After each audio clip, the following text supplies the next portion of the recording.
The isotope 98Nb has a half-life of 30 minutes. A. How much of a 100-gram sample remains after 3.6 hours? B. How long will it take until only 20 grams are remaining?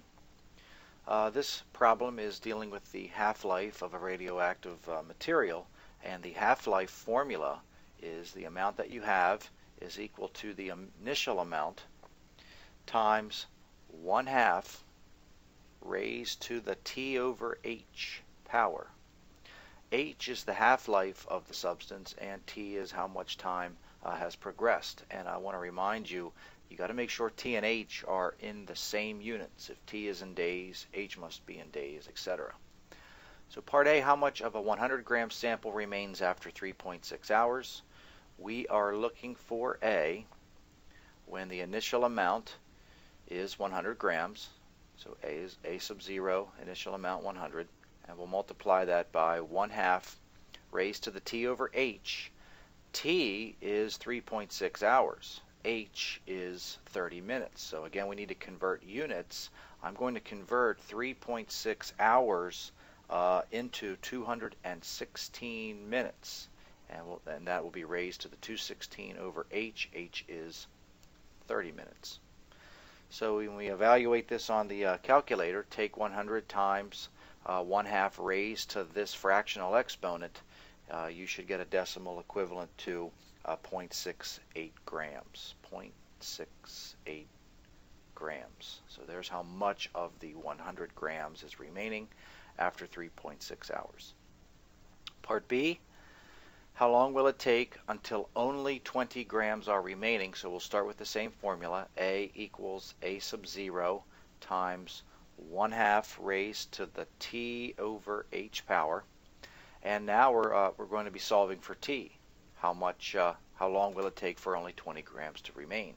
So our final amount will be 20 grams.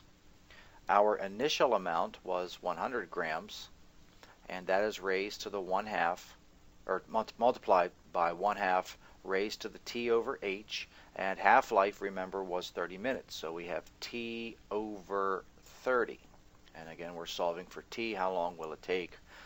Given that the half-life is 30 minutes, how long will it take for 100 grams to become 20 grams? So we'll solve this exponential equation for T, and we're going to go ahead and divide both sides by 100, and I'm also going to change 1/2 to 0.5. So dividing both sides by 100 gives us 0.2 on the left, and I'm going to rewrite 1/2 to the T over 30 as 0.5 raised to the T over 30.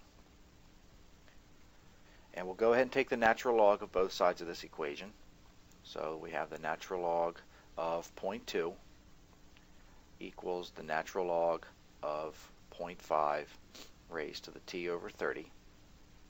Now we'll use a property of logarithms.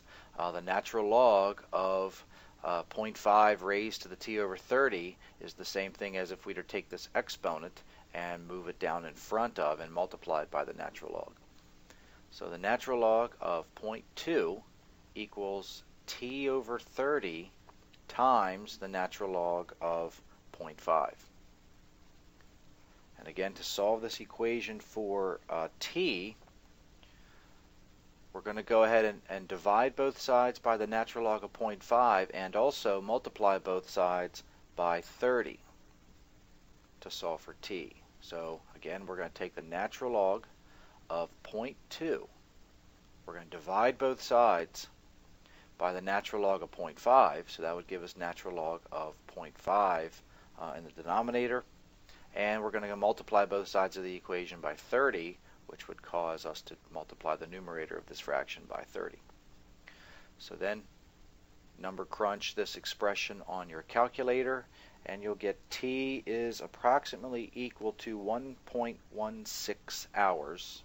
Approximately equal to 1.16 hours. And since the half-life was given in minutes, be a good idea to also have this available in minutes. 1.16 hours is approximately equal to 69.7 minutes.